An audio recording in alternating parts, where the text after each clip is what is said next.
Hi everyone, welcome to this week's edition of Coach's Corner. We're going to talk some Ponca City baseball today.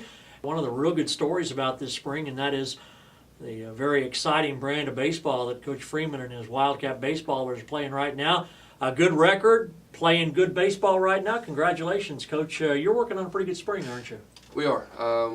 We are 13-9. We went 3-1 at the Shawnee tournament and finished second there. Had a chance on Saturday to win it, but came up short, ran out of pitching a little bit. But we've been pleased. I mean, there's been games that we've let get away that we want to get back, but you know, all in all, I think we're off to a decent start, and we've still got 3 weeks left in the regular season.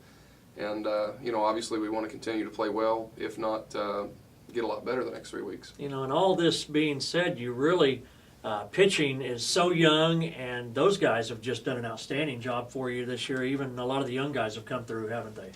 We've got 3 that have done a real good job for us this year. We're led by Brian Taylor, a senior, ERA under 2, threw the no-hitter against Bartlesville last week. He's been outstanding. A junior, Chris Law.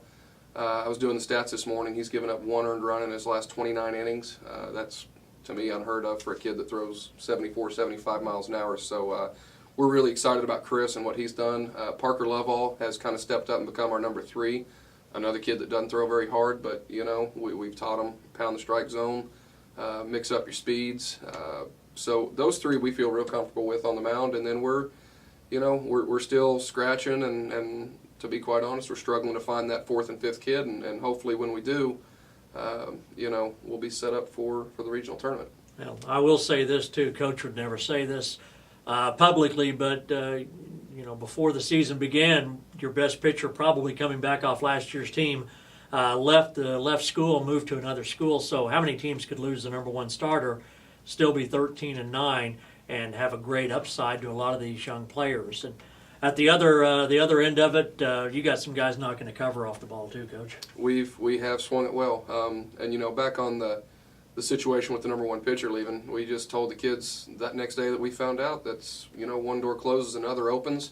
That means another kid or 2, and Chris and Parker have both done what we said. It just opens the door for another kid to get that experience and that opportunity. So we certainly didn't sit around and worry about it. It was kind of a done deal, and let's move forward, and we've been really proud with those kids, the way that they pitched.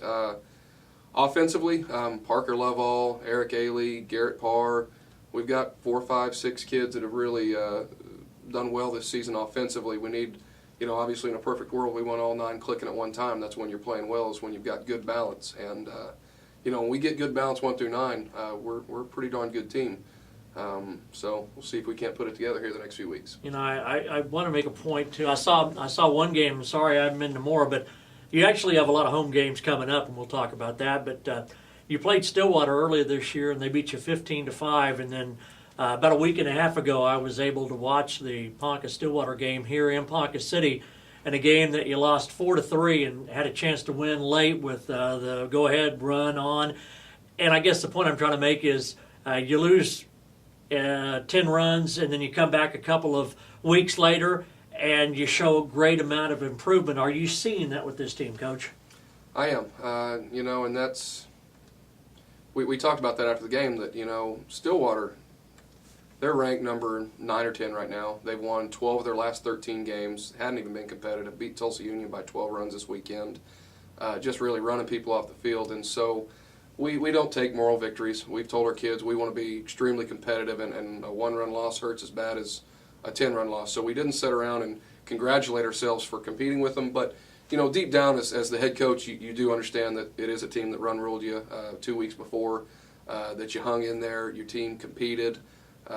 We were facing their number 2 pitcher that's 5-0 on the year now, and we had a chance late, just didn't get it done. And it's one of those games where, as the head coach and as a team, we didn't walk off the field hanging our heads too long or too much, because we knew we went toe-to-toe with the top 10 team and had a chance to win and didn't get it done. But, you know, you can learn from that, definitely. You've had some games this year. You've gone to a couple of tournaments, and people may read Dave Miller's articles in the paper about your games, and they'll see that you play a Shawnee or a Tecumseh or a Rolfe or some of these smaller schools, and they say, oh, well, they're playing those smaller schools.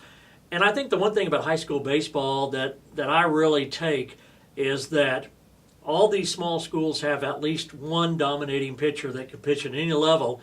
And if you're a 6A school like Ponca City, there's a pretty good chance you're going to see that dominating pitcher when you play a smaller school. I know you've run into that this season, Coach. Absolutely. I'll tell you, that Tecumseh bunch is a 4A team that not a bad little team. Well coached. They have a kid, like you said, that's going to OU next year to pitch, 89, 90 mile an hour kid. We didn't see him, but we saw their number 2 that's going to Seminole to pitch next year that was 85, 86 and a darn good pitcher. And, you know, when you look at it the next day, they beat Putnam City North, who's a top 10 6A. They beat Midwest City beat them by a run. But, I mean, exactly, the pitcher in baseball is the great equalizer. And you can be a Class B school or a Class 6A. I know Owasso beat Red Oak in their tournament championship at the Owasso Pro 9 tournament. Red Oak's a Class B, and they're going toe-to-toe with the 6A. And so, you know, Shawnee's a top 10 5A team that's been in the state tournament, won state titles. You know, again, a team that went 4-0 in that tournament, beat Putnam City North, beat a lot of quality teams, and we were able to beat them last Saturday, and we felt good about that win because we know what a good program that Shawnee is, and you know, 4A, 5A, 6A, sometimes it doesn't matter. It's good baseball teams are good baseball teams, whether they're 6A or not. So we certainly understand that they were good wins. Coach, as we record